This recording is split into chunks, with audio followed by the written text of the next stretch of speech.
謝春麗節園文化中心公告：2026丙午12生肖，第5個生肖龍。超龍連續2年都係得吉星1粒，但係運勢就大大唔同啦。舊年嗰個係正桃花星嚟嘅，今年呢個只係一個天解。雖然能夠逢凶化吉，但係凶星太多，能力又大，就係強如呂布，對住一班雜兵都攰死啦。凶星呢有主意外傷病嘅天狗，影響到親友嘅就係吊客，仲加上一個意外嘅恩星月煞。以上3粒凶星都係涉及血光疾病，最棘手噶啦。剩低仲有一粒孤獨星寡宿。天解並唔係極端強大嘅，要面對凶星圍剿，真係好吃力啊！龍人今年想平平安安，自己亦都要非常努力啊！事業，凶星天狗嘅威力好多樣化，啲疾病嗰啲都拋開唔講住啦。意外影響事業最多，晚上佢嘅凶力比日間更勁。九運嚟講呢，交通同埋工業意外特別多，所以加上凶星佢個特性係咁樣，更加要留心。藍領嘅龍人，例如做地盤工程啊、裝修啊、露天工作較多嘅呢，真係要做好安全措施。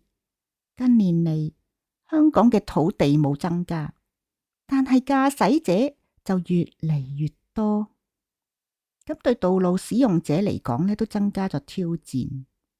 莫講話職業司機同埋乘客啦，就係走喺條路度啊，都唔好淨係掛住睇手機啊。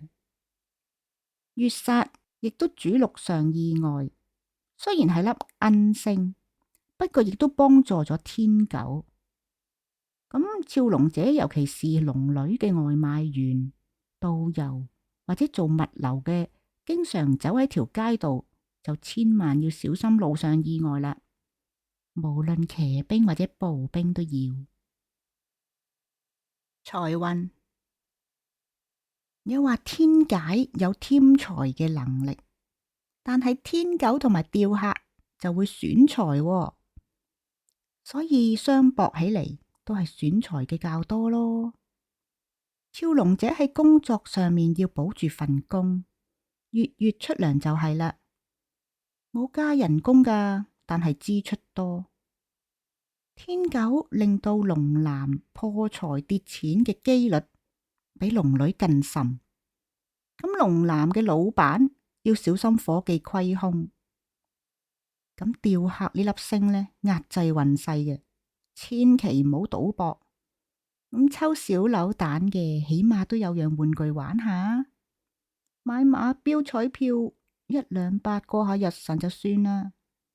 嗰啲私人交易啊，例如喺港鐵站嗰度交收閃卡啊、比特幣啊、iPhone 手機啊，或者演唱會門票，小心被騙或者被盜。就係外遊旅行一啲出咗名安全嘅國家，亦都要防禦到歹人。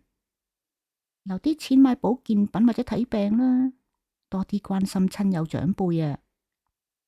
愛情，連續2年都有孤獨星寡宿黐住龍人，佢令到龍人愛宅啦，不喜出門，又容易鬱鬱寡歡。呢個星影響龍女比較大，又冇桃花星幫助，加埋孤獨星，真係好難討人歡心啊！冇伴侶而又想結識嘅，就主動結識咯，積極啲，唔好投入太多錢啊！有伴侶就要花多啲心思去維繫啦。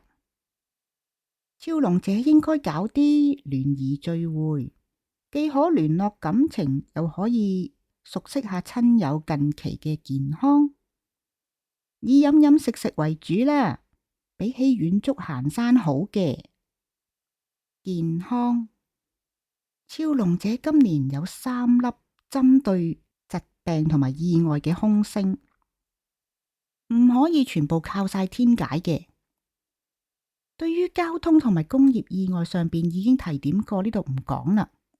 月煞係專指陸上嘅意外，對龍女嘅影響更大，所以上面就話遠足同登山要小心。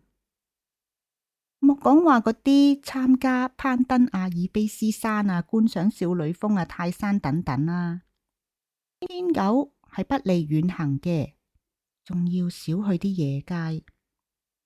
除咗普通嘅疾病意外，仲容易水土不服。龍女或者龍人嘅妻子更加容易有虛驚。為免進一步加強衰運，超龍者唔好觀看日月食呢啲天文現象。